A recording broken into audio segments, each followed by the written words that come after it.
Thank you, Crispin. Thanks, everyone, for taking the time on a sunny day to come inside and spend time together discovering and sharing.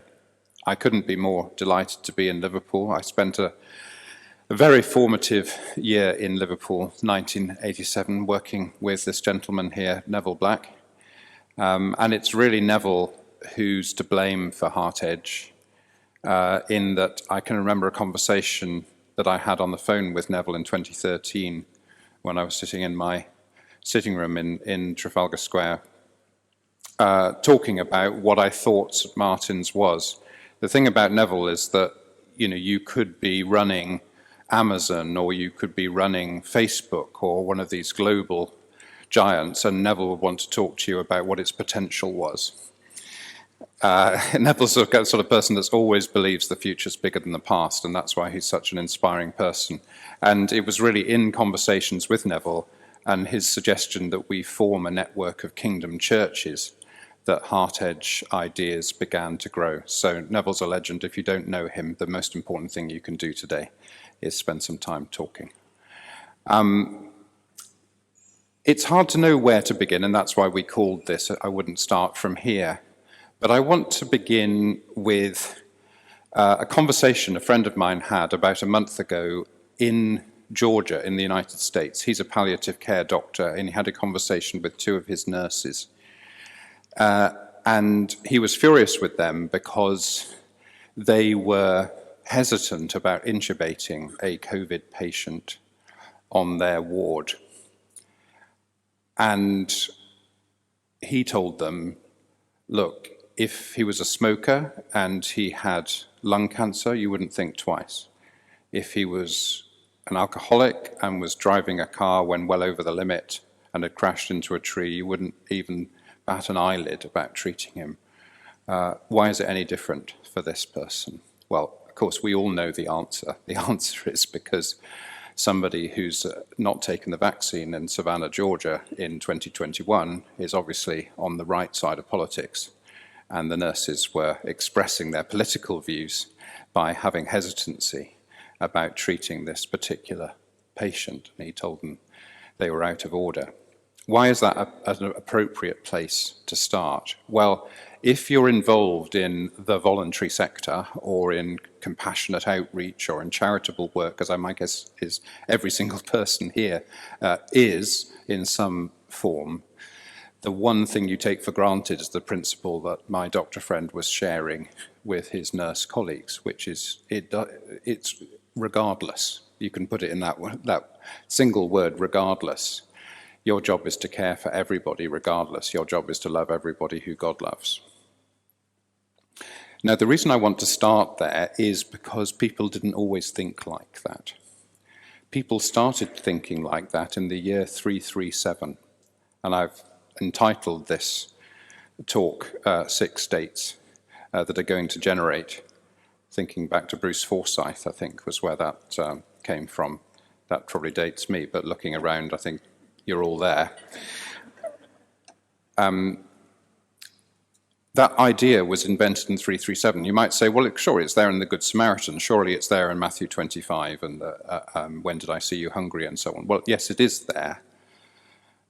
But until 337, the idea that you might have a responsibility for the well-being of someone beyond your kinship group had not percolated through to the culture of the church and the culture of Europe at the time.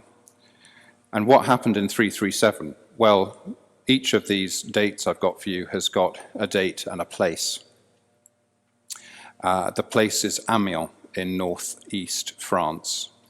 And what happened was a Roman soldier met a beggar, divided his cloak, gave half to the beggar, kept half for himself, and went on, and it doesn't get more exciting than this, to become the patron saint of St. Martin in the Fields, St. Martin of Tours.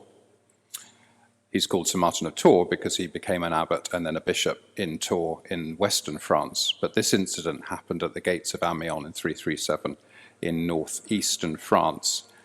Martin was the person that changed the culture of Christian Europe from one that was, if you like, an amplified way of securing not only your worldly well-being but your eternal salvation, to a movement that was fundamentally concerned with those beyond it. So Archbishop Temple's famous phrase about the church is the only institution that exists for those outside it, that dates back to 337.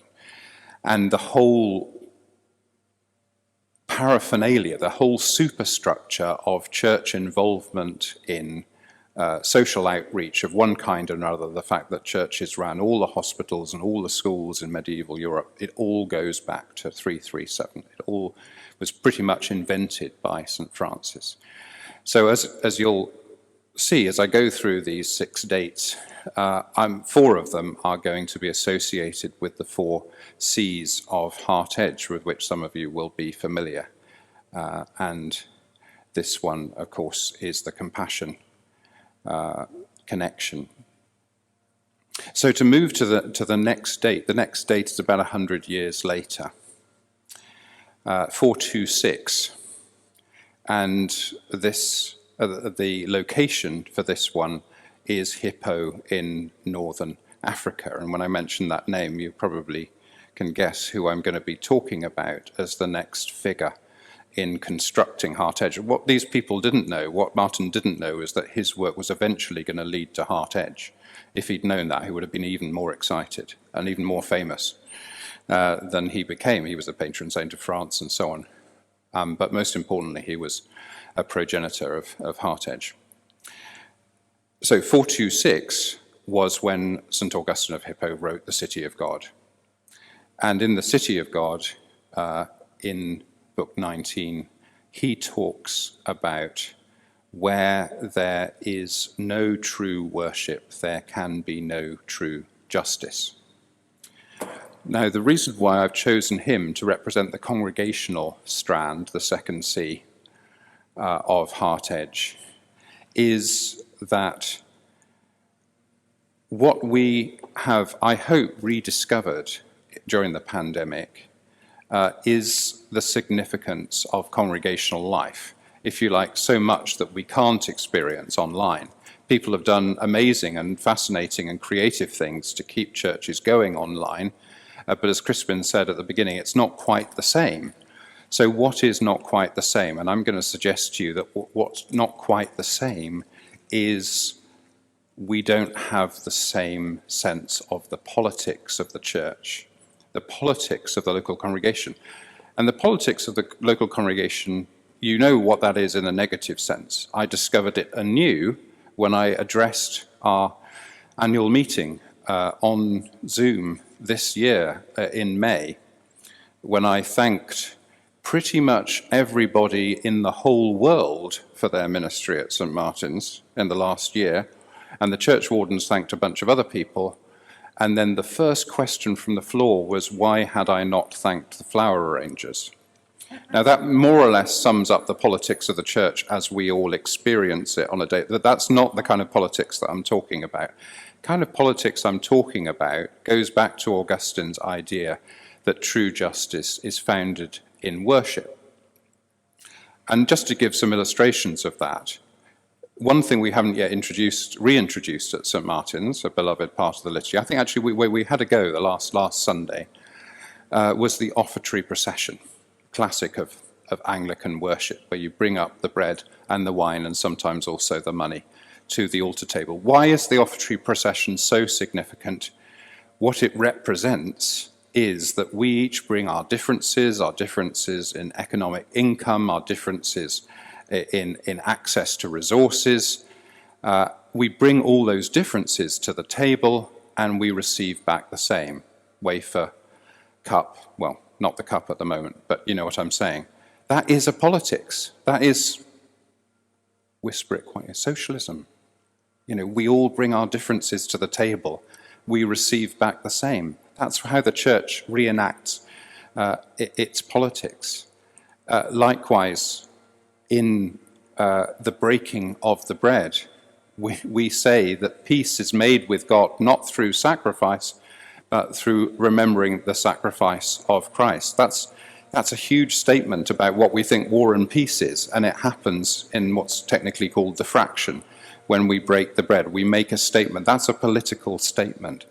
When we send the congregation out, when the priest sends the congregation out to love and serve the Lord, they are inviting, they are calling upon the congregation to make the whole world a Eucharist, a whole process of confession and celebration and the authority of scripture reading and intercession and what I've just described, the taking up of the difference and the giving back of the... That's all politics.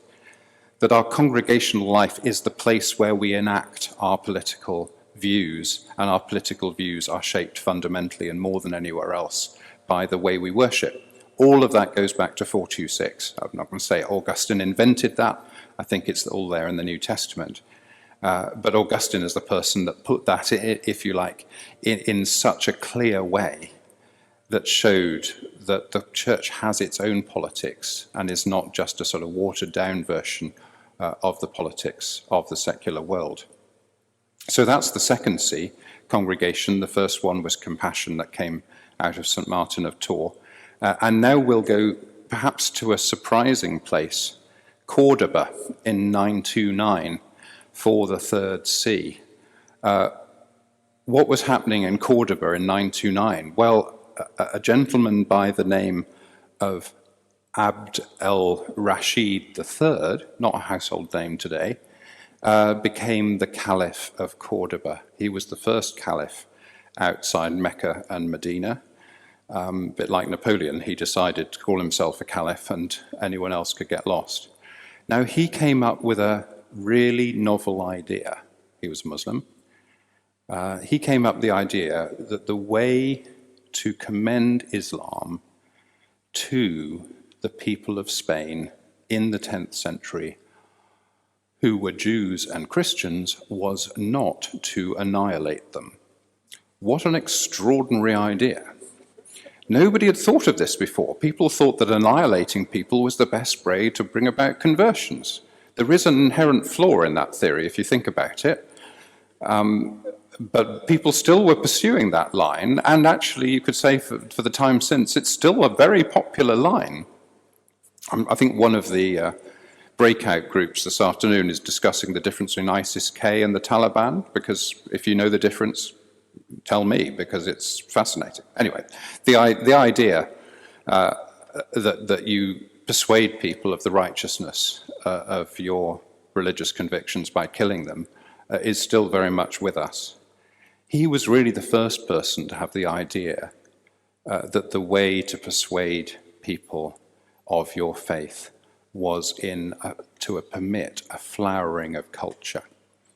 He was the person that led, I don't know if any of you have been to Cordoba, but the mosque in Cordoba, which is now very, very clumsily been turned into a cathedral, is one of the most beautiful buildings I've ever seen.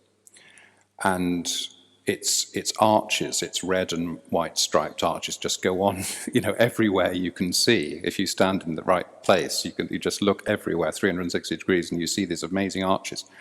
So what he was saying is that our architecture, our ideal of the beautiful, is better than yours. Come and join our team. What a challenging way to rethink how we approach our differences, our way of both commending other faiths and other traditions, but also giving them space. It became a kind of a competition amongst the Jews and the Muslims and the Christians in southern Spain in the 10th century to show what you got. Have you got architecture? Have you got culture? Have you got art that is more beautiful than ours? And that's the third C of HeartEdge, culture. The idea that the way you persuade people, the way you make space for people, that the way you bring out the creativity in people is not to pummel them to death, either by argument or by violence, but to invite them to show what creativity was channeled through them. And then I'm going to skip for the fourth C, and you're going to be wondering now, because you say there's 4 Cs, but there's 6 dates. That's what you're supposed to be thinking. So I'm going to come back on myself in a little bit. But so for the fourth C, I want to take you to Venice in 1703. What happened in Venice in 1703 was that a man called Antonio Vivaldi, who you, I suspect, will be aware was a composer. You may not know he was also a violin player, and what I suspect you might not know, because I didn't know until not long ago, was that he was also a priest. And he became chaplain to the Pieta orphanage in Venice in 1703. And during the course of the next 12 years, he did something that perhaps sums up HeartEdge more than any of the other three that I've mentioned before. He started composing music and teaching it as a conductor to the young girls and boys of the orphanage, so they could sing it to the wealthy of Venice, who would then pay good money to hear them sing it, and their good money would pay the expenses of the orphanage. That's how his Magnificat was written. And if you look at the score of Vivaldi's Magnificat, there are no parts for tenors or basses because there were no tenors or basses at the orphanage. The boys would leave when they were 13 and they would go into apprenticeships, and the girls would stay till they were 15 or 16. So all the voices available to Vivaldi were upper voices. So he composed the Magnificat entirely for upper voices. He was a social entrepreneur, big time. He was possibly the first social entrepreneur of his kind. And even though I did a bit of research, the term social entrepreneurship was only coined in an academic paper for the first time in, it would be great to do a hands up and tell me, 1993, would you believe? He was a man 280, anyway, quite a bit of time ahead of his time, 290 years ahead of his time, a very remarkable man. But for us at St. Martin in the Fields, where Vivaldi's Four Seasons by Candlelight has been a super mighty cash cow for 30 years, Vivaldi is a very significant poster child for us. Because HeartEdge, if it's about one single thing, it's about recognizing that the church hasn't got enough money to fund a mission that is as good as it ever was. There's nothing wrong with the mission of the Church of England right now. There is something wrong with the fact we can't pay for it. Rather lamely, we seem to have made a decision that if we can't pay for things out of congregational giving, we can't do them. Where does it say that in the Bible? Where does that rule exist? If we can't pay for our mission out of congregational giving, we've jolly well got to make some money some other way. Why not make it in a way that totally aligns with our mission, the way Vivaldi did? That seems to me to be absolutely perfect. So that's the fourth C of HeartEdge. We don't usually put them in that order. We usually say commerce first, and then compassion, and then culture, and then congregational life. We put them in that order just because it's easier to remember them. If you put them in the same order every time, it's not really a hierarchy. Although I guess the point we're making is, and I finished with Vivaldi partly for this reason, not just historical reasons, that if you get the commerce thing right, somehow all the other things start to fall into place. Because as you know, those of you who've constantly filled in funding applications and so on, if you can't get the money right, then very few things can follow. But if you can get the money right, it can transform the whole of your organization. Not always for good, of course, because if the way you get the money right is quite a long distance away from your actual mission, then it can color your mission in a not very helpful way. But if you can get the money right in a way that actually enhances your mission, then you've hit the jackpot. So St. Martin in the Fields hit the jackpot in 1987 by creating a cafe and a number of other commercial enterprises, commercializing its music, creating a shop and an events business and so on. which overnight brought 10 times the footfall onto the site that it had before. So we could call ourselves the Church of the Ever Open Door, which we have done for over 100 years, and that's all very well, but it's not very interesting if no one walks through it. If 10 times as many people start walking through it, then the Church of the Ever Open Door actually means something. And that's what happened to us in 1987. Our compassionate ministry, our cultural ministry, and our congregational life were galvanized by the creation of our commercial enterprise. And that kicked all those other dates and all those other locations into life. So what's not to like? Absolutely nothing. Everyone signed up to HeartEdge straight away. You're all back in the 4th century and so on. Well, there's two things not to like.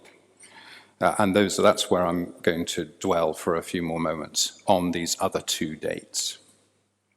So date number 1, and there could be many, many dates to choose, but because I'm rather enjoying going around the Mediterranean and Europe with these different locations, I decided to settle on Prague in 1718.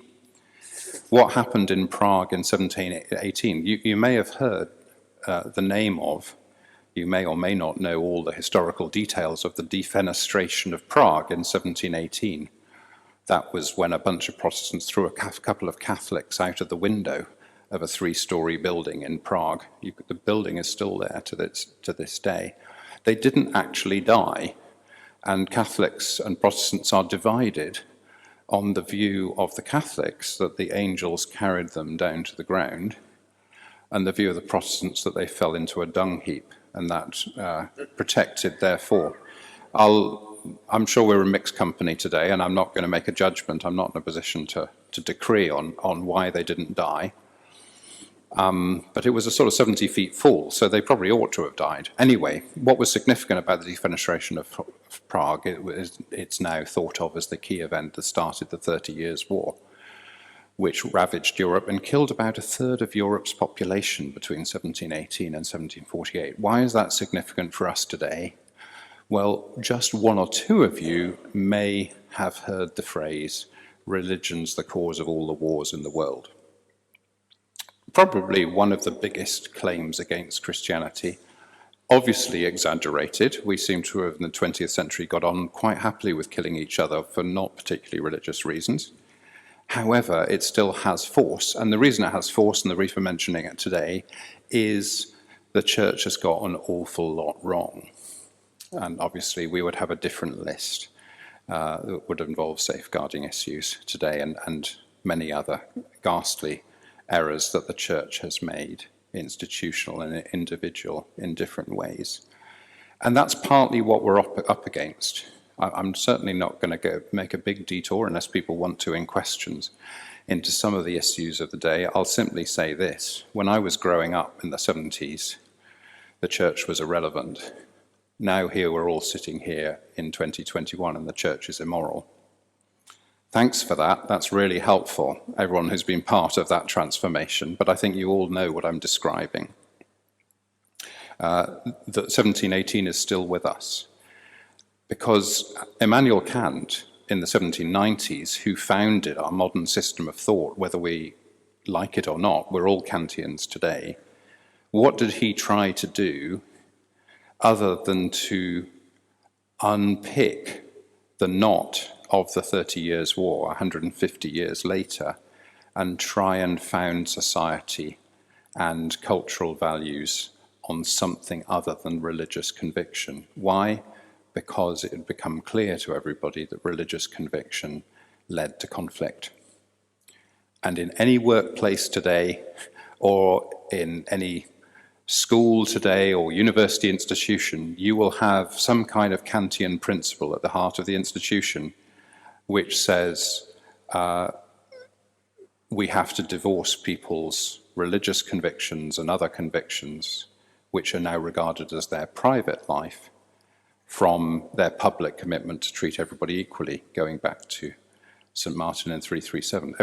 We just live that. We live and breathe that. Even those of us who have been Christians all our lives don't question the fact that we have to put that to one side when we go into the public sphere. That's just taken for granted. That's Immanuel Kant. And that's his attempt, people can disagree about whether or not it's successful, to divorce our most profound convictions from our public life. Even Christians today very seldom really question that. And it becomes controversial if a nurse wants to wear a cross on the ward or something like that, in these kind of celebrated cases. But what that's done has been to privatize religion as a very personal thing.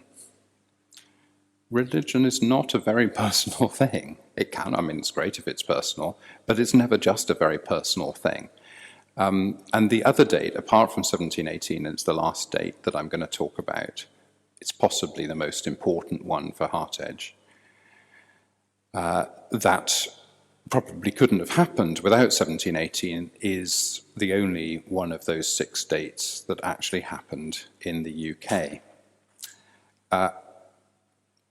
And the date is 1948. It could be a number of other dates, and I'll suggest an alternative in a moment, but let's call it 1948 for now. What happened in 1948?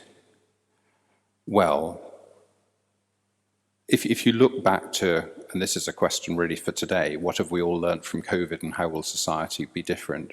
After the First World War, how society was different was everybody in the nation counted, including the women, and so everybody needed to get the vote. That was the big change after 1918. It was a national effort to win the 1418 war, and so it led to universal suffrage.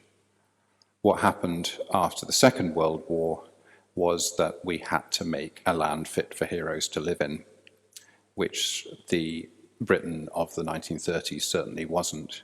And so what came in was the welfare state. Now, if you put several of the dates that I've been talking about together, particularly starting with the first one, 337, what you recognize is that up until 1948, most of the education and most of the healthcare had been provided by the church. The church was a social care business. The church was about the body as well as the soul. What happened in 1948 was that the state became the church. It took over all the interesting things that the church used to do. And what did the church say? The church said, "Hallelujah, the kingdom of God has come on earth." People really did use that kind of language. But of course, what had happened, the church had signed its own death warrant. My suggestion to you is that the decline of the church in this country began in 1948. Why? Because the church stopped doing interesting things. And it invented something called spirituality. Now, I'm not against spirituality, but spirituality buys into that privatized notion that church is really just about me and what I do between 7 o'clock and 20 past 7 in the morning each day. And what we've lost is what I was talking about in relation to Augustine's City of God, the politics of the church, how the deepest convictions of Christians manifest themselves in the way we organize society and organize ourselves in public life. So my thesis is really very simple. A church that stops doing interesting things stops being an interesting church. And if people aren't interested in the church, it's because the church isn't doing interesting things. It's not a very complicated thesis, but it goes back to 1948 in the light of all the other dates I've been talking about. Why is that interesting now? Well, I don't know what the date would be, so I haven't given it a date. But sometime around the 1990s, the state decided it didn't want to be the church anymore. It's too expensive. The numbers didn't add up. The number of people paying taxes and the number of people receiving benefits got completely out of kilter, and it's remained out of kilter ever since. We live too long, no disrespect to anyone here. It just doesn't work anymore. And so from that time onwards, the state decided to start outsourcing a lot of the things that it had brought into the welfare state. And so we now live in this confusing mixed economy that many of us benefit from, because many of us are involved with delivering what used to be what are still statutory services, but the government aren't delivering them anymore.